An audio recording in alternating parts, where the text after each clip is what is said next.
Hello.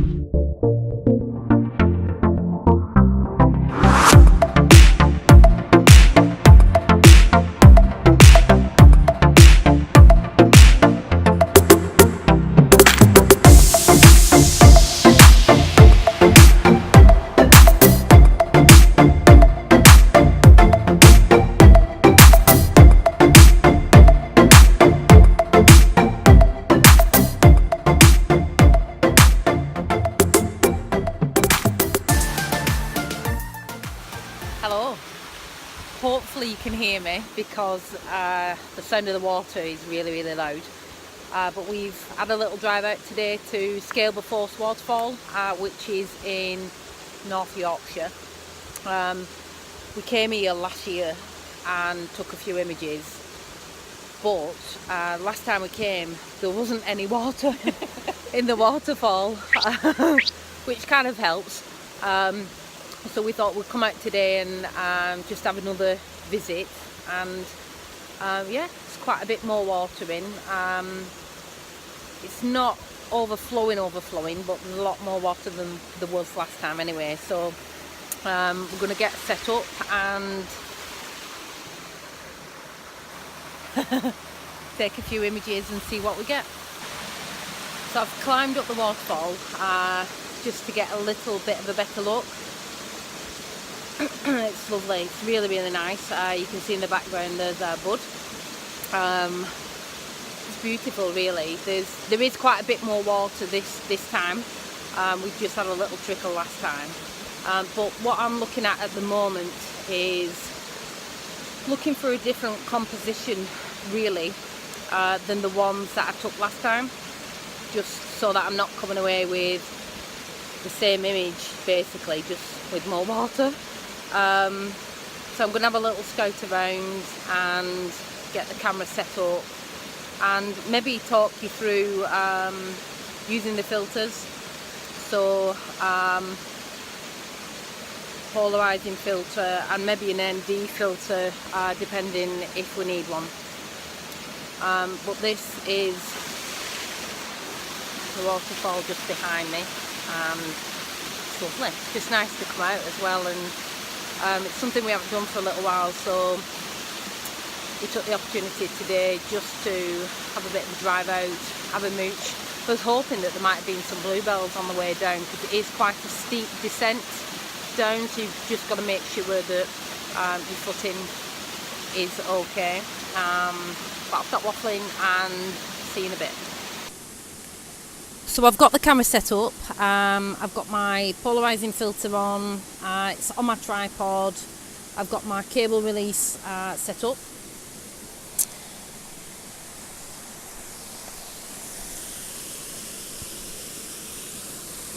So this is the composition that I've gone for. I just wanted to try and capture this little waterfall here with the other waterfall cascading down. The settings that I've got on is I've got 1.6 of a second on the shutter, f11 and ISO 100. So I've only got a polarizing filter on, I've not got an ND filter. What I have done is I've already set the focus and locked it off, just so that every time I use the remote shutter that the camera's not continuously searching for that focus. So we'll take an image and see what we've got. The other thing actually first just to mention is what the polarizing filter actually does. So there's a little wheel on the front that you can turn. So basically this area here is where the glare from the water is hitting, and it's personal preference, but I like the water to be quite dark. So basically all you do is you just move the wheel. I always focus on one area in particular, but you just move the wheel until you can see that glare come off the water. So hopefully you can see that. And we'll take an image. So I'm going to press the cable release once for mirror up, and again to take the shot. Okay, and I've just got a little bit of highlights blowing out at the top, but quite happy with the image. Yeah, good stuff. So one of the other things that I've done is I've set my camera on mirror up. So inside the camera there's a little mirror, and when you press your shutter it moves, and that can create a shake in your image. For any image you want it to be sharp, especially on a long exposure you want it to be very sharp.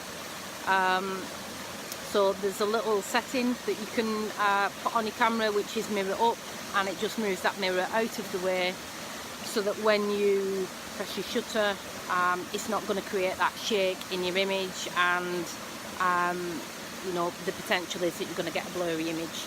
The sun's quite strong behind me there, but it's lovely, really nice little area. So for anybody interested, this is called Scaleber Force. There is room to park 2 cars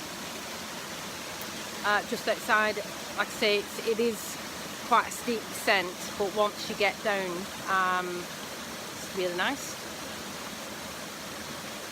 So yeah, I'm maybe going to take another few images just from this little location, and maybe have a look for something different.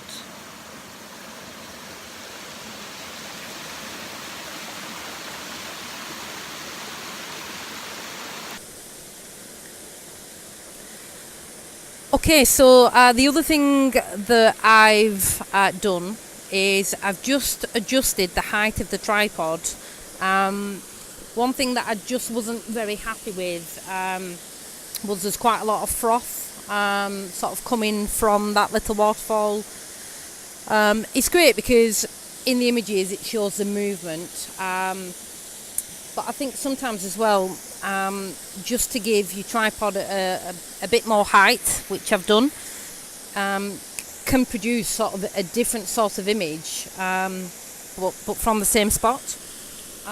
So as you can see, I've sort of just cropped it out slightly at the bottom. So we'll just take another image.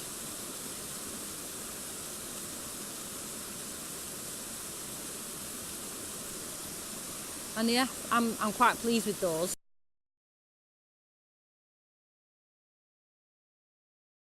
So just really another couple of tips is always make sure that your tripod is level. As I said before about focusing the lens and then locking it off, again it just sort of saves you having to keep focusing your lens. Using the polarizing filter does make a big difference. What I might do is take a couple of images without the polarizing filter on, just so that you can see the difference later. So you can see on the image on the left, the sun is reflecting off the water, creating glare. In the image on the right, the glare has been removed, the water's much darker, and you can see the rocks underneath. But yeah, just in terms of safety, always make sure that you're not going to slip. Bring some wellies, make sure that you've let somebody know where you're going just in case. But enjoy it, take it in as well. There's another couple of photographers coming down, so obviously a popular spot. So I'm going to just take another couple of images and maybe speak to you a bit later.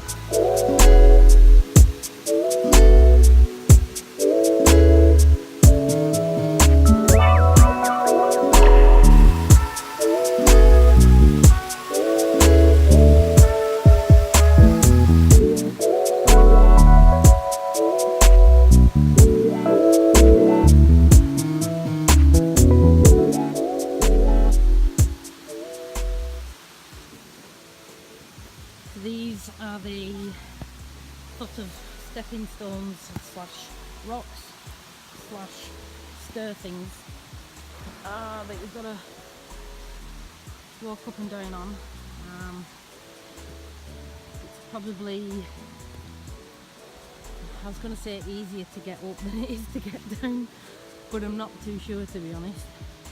You've really got to have your wits about you as well, because these little rocks, stones, whatever they are, quite close to the edge. So probably not the best to be videoing as I'm trying to walk up them. And there's a wood ahead. A little bit of sun coming through. Lovely day, really enjoyed it. There's our bud, bless her, carrying my little ones. Love her.